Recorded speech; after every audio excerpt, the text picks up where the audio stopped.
Hello, good evening. It is the 19th of March, and I am still reading the book After We Collided by Anna Todd. I am on the last 100 and I believe it's 72. Let me just double check.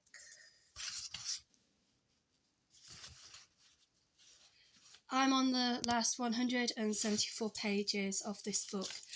Now, it's official. Harden is now 21 years old. Tess is now 19. So Harden is legally now allowed to drink in the States. Sorry, that's just the rest of the books here. And for his birthday, his friends decide to get him drunk and have strippers for his party. Yeah, total cliche. But he kind of promised Tess he would visit her because they went on this date. It was like their official first date that they've ever been on since they've been together and not together. And they were supposed to have gone for this really posh meal, which apparently they weren't able to go for because the guy at the door said that they hadn't pre-booked the table. It was probably something to do with the way they looked or the way they dressed. So instead, he takes her to Target. They both get hats, scarves, gloves, and some warmer clothes. And they go ice skating. And I've actually never had anyone take me ice skating on a date. It wouldn't be my first choice. Actually, tell a fib, I was actually taking ice skating. They were going to take me tobogganing, but I actually did go ice skating once for one of my dates. It was on my birthday. And you know what? I did actually genuinely have a really, really good time. So I think in a way, it's kind of one of those dates where it's kind of inevitable that at some point you're going to end up holding one another's hands, because even if it's just like sort of for confidence and reassurance, because ice skating isn't one of the best things that I'm actually good at. And yes, sadly, your feet do hurt a lot afterwards. So for all these people now who do things like dancing on ice, I think it takes something like 8 to 10 weeks for you to actually get used to ice skates and break them in. So for people that kind of do that as a career, and they are extremely committed to kind of put your feet through that kind of physical abuse in a way, I guess. But then I suppose it comes with any kind of job. A part of your body is going to get damaged over time through general wear and tear. So, I mean, Landon has officially applied now to move to New York with his girlfriend Dakota. And Tess has asked Vance from Vance Publishing if she can move to Seattle with him and Kim and also Trevor to open up and then officially work at the new publishing house. So there is a lot of people wanting to move forward. A lot of the characters are kind of transitioning. They're moving on to like their next stage in their life. And these people, they are so wealthy in this book. Oh, we're going to take the boat out. We're going to go whale watching. No normal family that I would be aware of would do that as something you would do on the weekend. Oh yes, let's just go and get the yacht. We can go whale watching. We can afford £2,000 for tickets to go to and from London to Washington. I can afford to fly from Washington to New York just to spend 2 days with my girlfriend. I mean, I'm not saying these people obviously haven't saved up to maybe have this sort of lifestyle, or that they haven't got jobs that can kind of, so that they can afford that lifestyle. But at the same time, it just seems like every other week in this book that somebody is doing something that what I would class people in the real world would probably do once a year, or maybe once every 5 years, because of how much it would cost to save up for these things.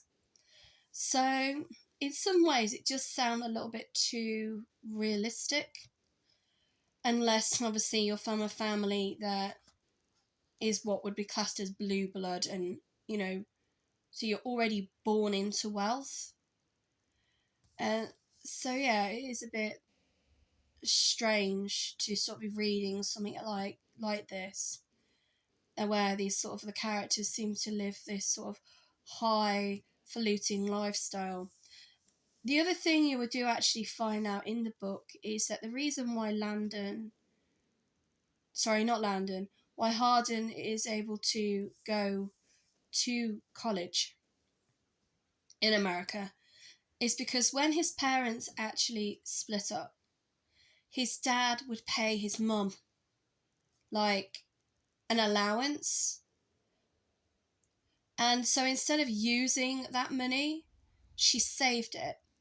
So when Harden got to the point where he could afford and choose where he wanted to go to college, in effect, it had already been paid.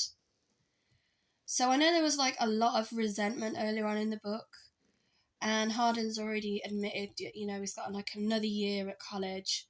So officially, he doesn't finish until he's about 22. But at the same time, he's now found out that his mom hasn't paid for his college and his education. It is actually his dad. So he's kind of still toing and froing. He's got an apartment, but then he stays at the frat house, and then he stays at his dad's place. So, you know, and he doesn't seem to ever be at any of his classes either. So I don't know how he's going to get his degree or whatever it is he's hoping to achieve. And he's already got a job. So, I mean, for me, part of obviously taking any formal education or training is to enable you to get a better paid job or keep you in the job you've got, because it's compulsory further training or compulsory education that you have to do. So, yeah, it's one of them. So I think if people do read this book, they do need to be of a certain age, but also remember that it is basically fantasy. You know, a lot of what sort of happens may happen in real life. But at the same time, it's like, who honestly gets their dream job at the age of 18? I mean, I'm almost 40, and I've still not got to do what I want with my life. So, and I think it's now because I'm at that point now where, to be honest, I don't really even know what that is anymore. So if we get back to the book, there, apart from the charm bracelet that Harden brought Tessa, there isn't actually really anything nice in this book that kind of sticks out. Apart from when Tessa is still friends with Zeb, there's still not a clear or cut indication as to what's actually going on with those two and what he's possibly trying to hide from her. He is very good at sort of sweet talking his way into her life and telling her everything she wants to hear. I just want to be friends. Really? You know? But there is like a moment in the book where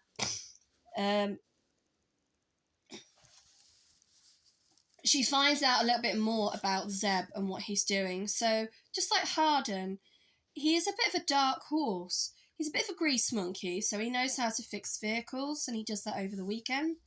But at college, he's actually taking an environmental science qualification. So, what ends up happening is he says to her, "Oh, I've done this science project, and I was wondering if you would be interested in seeing it." And what he's been able to do is, I don't really know how they would have done it. It's something to do with light, something to do with chlorophyll, chlorophyll, and possibly something to do with like bioluminescence sort of. So I'm not sure how they've managed to do it, but they've managed somehow to genetically enhance a type of flower or flowers so that they actually glow in the dark. Now, I'm not saying that couldn't happen, I'm pretty sure there might be some species of flowers that can do that, just like there are certain species of animals, primarily fish and underwater sea creatures, that are able to use bioluminescence. So I'm pretty sure there may be some plants out there that could possibly do it also, or certain plants that might be able to glow under UV light or certain light conditions. So it's kind of really sweet that he's done that for her.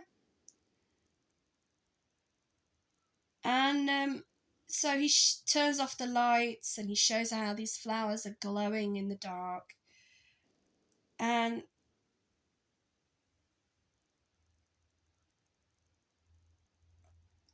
he actually says to her,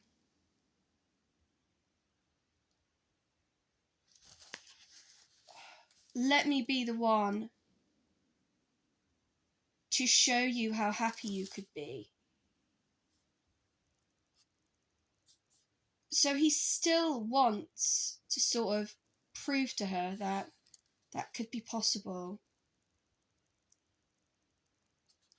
And then they're talking about how fragile flowers are prior to that, and how if you neglect them, then they will wilt and die. And he even says to her, "I can't help but to compare," his tone, his soft tone. Sorry, she says, Tessa, that "I cannot help but to compare myself to a flower, and to get the feeling that he is doing the same."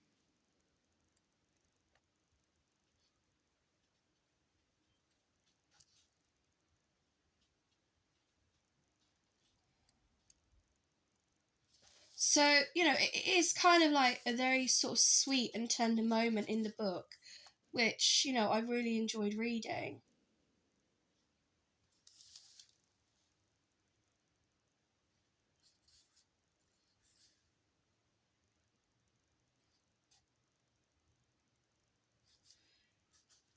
So, there are some sort of sweet moments in the book, but a lot of them, like I said, it is sort of giving a very negative impact on the dynamics of relationships and how people should and shouldn't be together. And, if somebody treats you mean, they're treating you mean to keep you keen. Oh, it's okay to hit people, it's okay to constantly be fighting and arguing. It comes with the territory of being in a relationship. Well, it's like that old saying, you could choose your friends, but you can't choose your family. So it should be the same when you choose to have a relationship with someone. And what I have found, obviously, between Tessa and Harden is how he has tried to isolate her from other people to make her sort of stay with him, and that's slightly backfired. But then Zeb has ultimately said the same thing, that if you were mine, if you were with me, I wouldn't hang around with my friends anymore. I would make sure you were loved. I would make sure you were respected. And I would take care of you. So in a way, it's pretty much what Harden's been saying. But the way he's come across as being less aggressive, and the way that he's kind of tried to put his point across to her as well has been a little bit more tactile. Whereas Harden just basically says whatever comes into his head. And so, yeah, it is kind of sad, really, that because of the level of maturity of the characters, they don't really understand and they don't really know how to sort of act in a relationship. So, and I also think, that the adults who are supposed to be more wiser and more mature aren't exactly helping the situation either.